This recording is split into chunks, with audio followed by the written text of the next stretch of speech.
नमस्कार दोस्तों, आप पढ़ रहे हैं MP board class 12 general English, जिसमें आज हम पढ़ेंगे वर्कबुक के क्वेश्चन आंसर।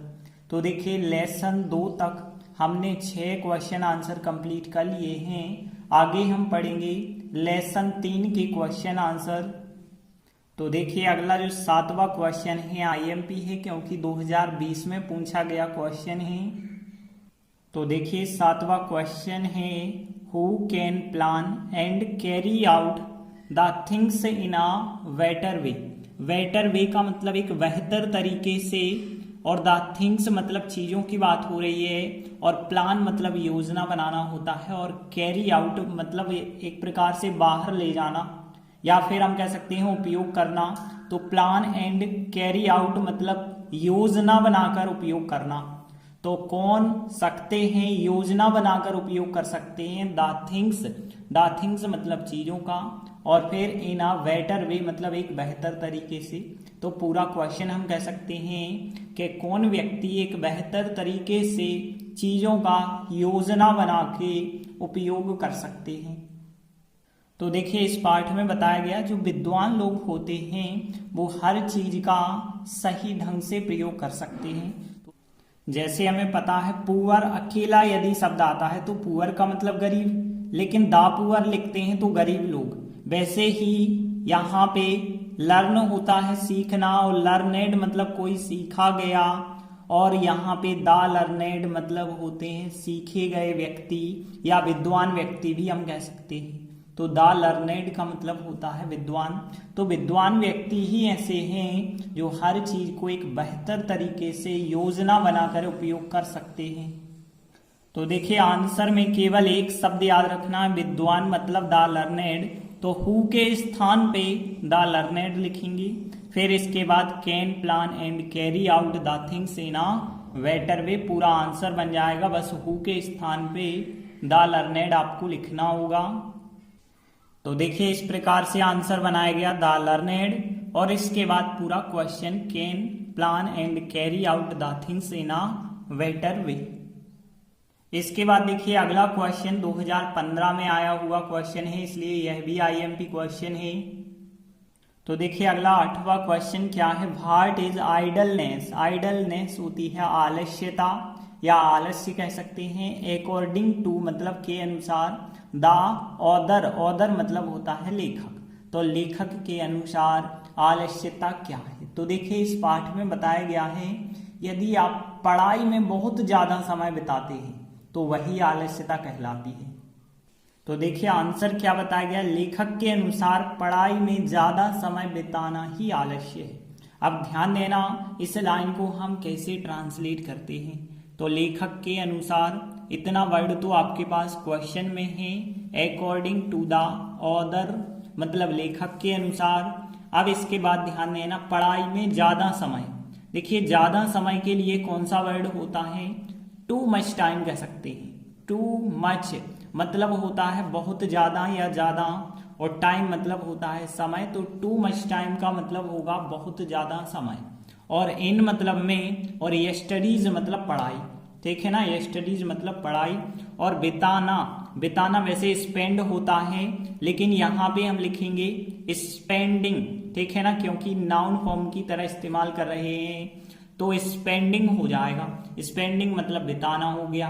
तो यहाँ पे अकॉर्डिंग टू द ऑथर मतलब लेखक के अनुसार, और फिर हो गया यहाँ यस्टडीज इन हो गया, टू मच टाइम हो गया, और स्पेंडिंग मतलब बिताना ही, और फिर बाद में आलस्य है मतलब यहाँ पे इज आइडलनेस आ जाएगा।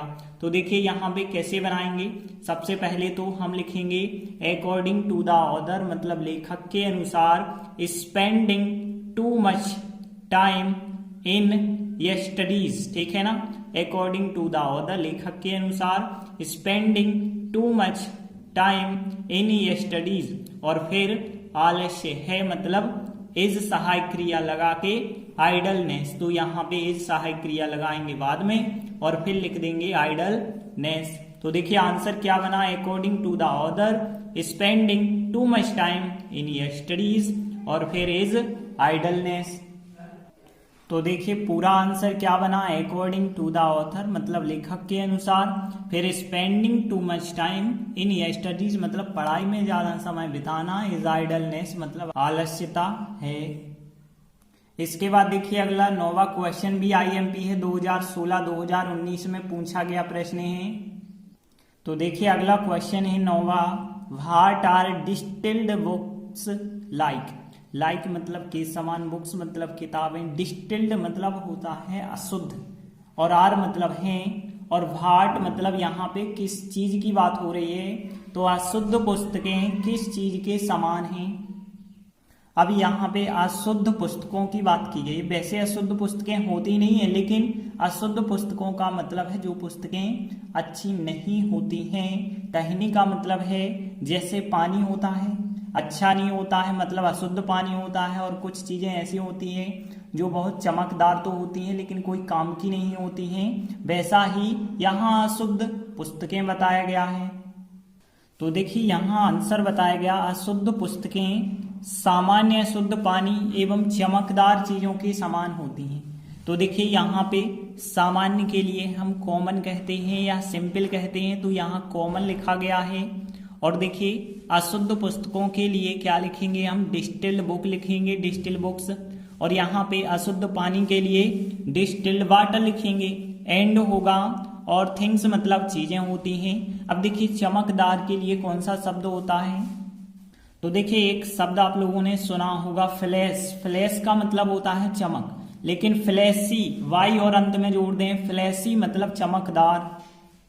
तो यहाँ पे चमकदार चीजों के लिए फ्लैशी थिंग्स हो जाएगा, के समान मतलब होता है लाइक, एंड, और यहाँ पे कॉमन डिस्टिल्ड वाटर, और यहाँ पे हो गया डिस्टिल्ड बुक्स हो गया।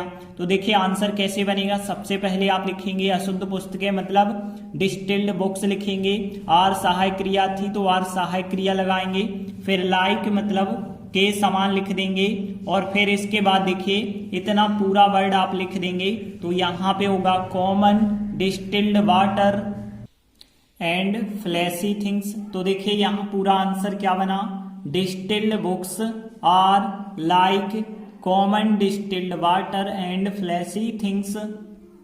तो देखिए आंसर है distilled books are like common distilled water and flashy things.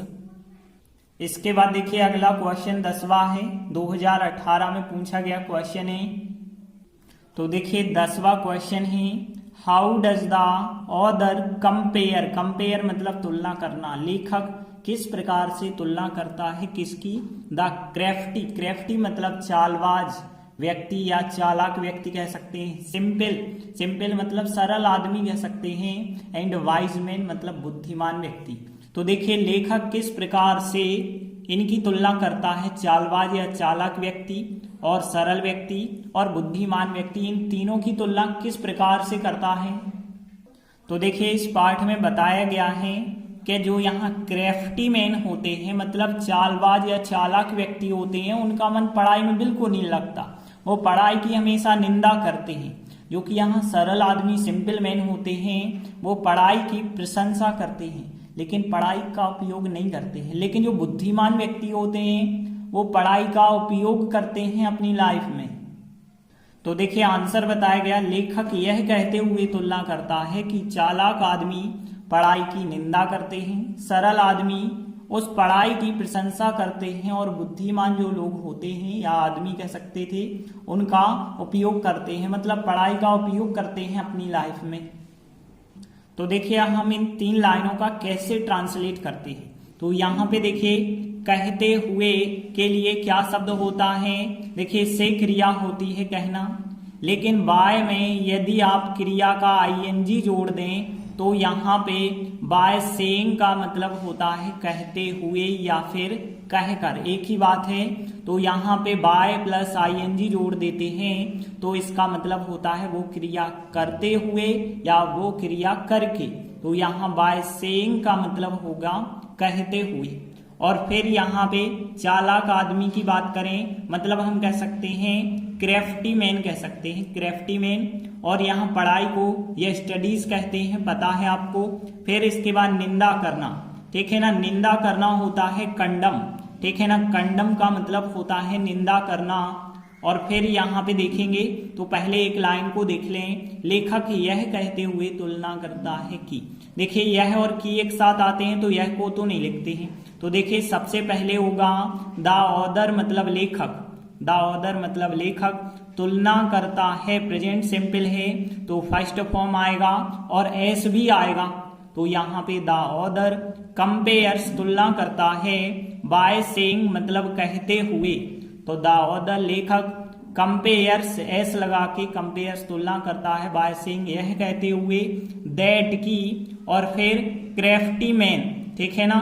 The crafty man लिखेंगे दैट, और फिर द क्राफ्टी मैन जो चालाक आदमी होते हैं वो क्या करते हैं, निंदा करते हैं। मतलब यहाँ कंडम लिखेंगे मतलब निंदा करते हैं किसकी, पढ़ाई की, मतलब यस्टडीज की। और क्रिया के बाद की शब्द या का शब्द के लिए नहीं हम लिख सकते हैं, तो यहाँ सीधा आएगा यस्टडीज। तो यहाँ पे देखिए the author compares by saying that the crafty man, crafty man, और फिर कंडम मतलब निंदा करते हैं, यस्टडीज मतलब पढ़ाई की। इसके बाद अगली लाइन, सरल आदमी उनकी प्रशंसा करते हैं। देखिए प्रशंसा करना होता है एडमायर, एडमायर मतलब होता है प्रशंसा करना, और उनकी मतलब पढ़ाई की बात हो रही है तो यहाँ पे देम मतलब हो जाएगा उनकी। तो यहाँ पे सरल आदमी के लिए हम क्या कहेंगे, सिंपल मैन कहेंगे। तो जो सिंपल मैन होते हैं वो एडमायर प्रशंसा करते हैं, देम मतलब उनकी। अब देखिए यहाँ सिंपल मैन आप लिख रहे हैं बहुवचन में, तो बहुवचन के साथ फर्स्ट फॉर्म ही आएगा, एस वाला तो नहीं आ सकता है।